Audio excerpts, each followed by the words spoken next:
Welcome, Web of Wires. Monkey Ball, am I right? Such a fun series with so many beloved games, and they just had to ruin it with motion controls. Monkey Ball has had a rocky past, going from a beloved franchise for its unique gameplay and challenge to Sega's favorite marketing monkey. I mean, look at that guy, who wouldn't want to buy him? Monkey Ball was the perfect candidate for any type of motion control gimmick because you would tilt your joystick forward to build momentum. Phones, handheld controllers, anything that could detect motion was a monkey and a ball to Sega. And out came Banana Blitz. On release, it got okay reviews. It held up as a great tech demo for the Wii, demonstrating the capabilities of the Wiimote on launch day. But it didn't really hold up as a Monkey Ball game. With forced motion controls, the addition of a jump button, and questionable level design, you either liked it or found it just okay. So to celebrate such a success this game was, they released it in HD.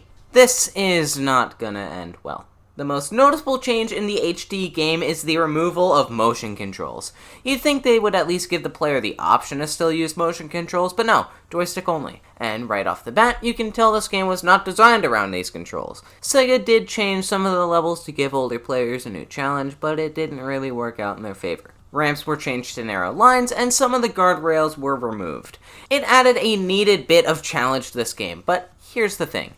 They just changed the map, nothing else. And the levels designed around the precision you get from the motion controls were left unchanged. Sure, it adds a challenge, but this challenge doesn't come from getting across, it comes from the controls. So you know how most controllers have this little joystick to the right, yeah? And you know how sometimes the game can control a camera with it?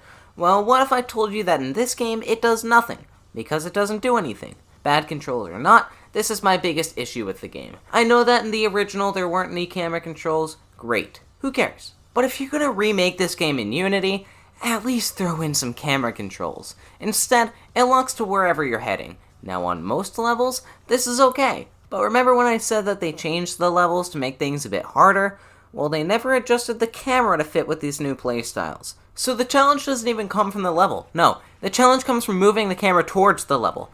There are ways in certain points of certain levels to adjust the camera to how you want it, but this should not be an issue to begin with. Banana Blitz also has boss fights, and let me tell you, these are some of the worst boss fights I have ever seen. These are some of the most forgettable, uninspired, and frustrating parts of the game. You're either done in 50 seconds, or you're racing against the clock where one wrong move can set you back to the start. And these are not boss fights you want to replay. No, and the camera plays a huge role in why. You remember how I said the camera always faces in front of you? Well, in these fights, it faces the enemy. Sounds simple enough, right? Well, the enemies often like moving around the stage, and the stage is often very small. Getting your character to not roll off the stage is the most difficult part of these boss fights. I'd say it's fine if, they were actually well-designed fights to begin with, but they aren't. There is almost no tension on the stage, and they don't feel rewarding to beat. Well, occasionally they do, because why wouldn't it feel rewarding after an hour of struggling to control the camera? All they had to do was prevent them from jumping around so much to fix the camera. Honestly, either option would have made these fights pretty decent and fun to beat. They had two opportunities to fix it in the remake, and they did nothing.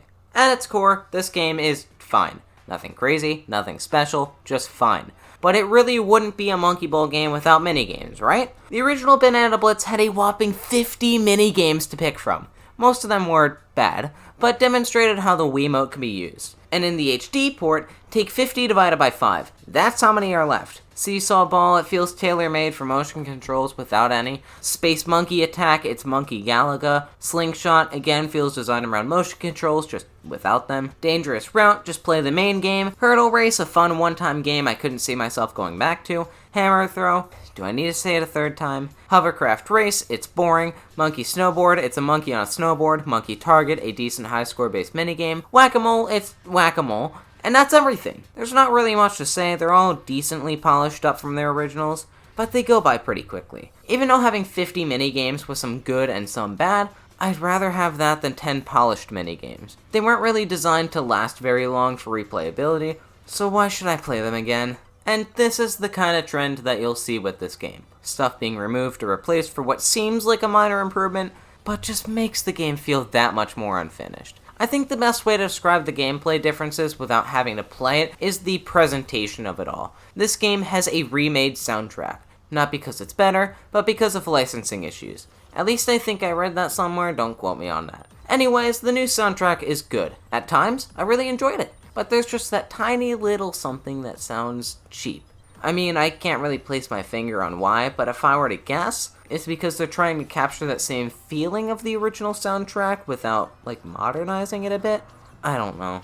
The graphics aren't too much of an improvement either. They feel more like a downgrade, but at this point, I could care less. They still look good enough for what Monkey Ball usually does. It's just that the original game had more vibrant colors. Look, I've complained about this game enough, and it deserves it. But what I will give them credit for are the post-game worlds. These things are super tough and really well constructed. Mind you, the balancing is still all over the place, and the camera still sucks, but I'm able to play through 2 different Monkey Ball worlds that take similar design approaches as the original games. I do think that out of any worlds, these ones require the most reworking. They are way too difficult at times, taking 30 minutes to an hour just to beat one stage.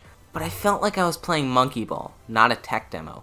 With Sonic being a playable character, to top things off, the post-game content is really the most enjoyable part about this game. It's obvious the developers tried to create something special within the limitations they were given. So even though this game kinda sucks, it shows that it had potential to be something special. And I feel like to most first-time Wii owners, it was. I can't imagine playing a game like this in 2006. But when one part of the game was all polished up, another was left to rot. It's like they built a sports car, forgot the wheels, and then went for a test drive. Banana Blitz HD is not a bad game, it's a work in progress that was never finished, just like most games sold on store shelves nowadays. But instead of patching the game as it got older, it just sat there collecting dust.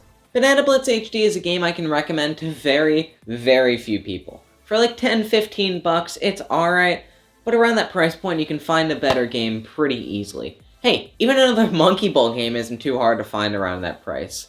If you're really curious to try it, I'd just say go in with low expectations and a lot of patience.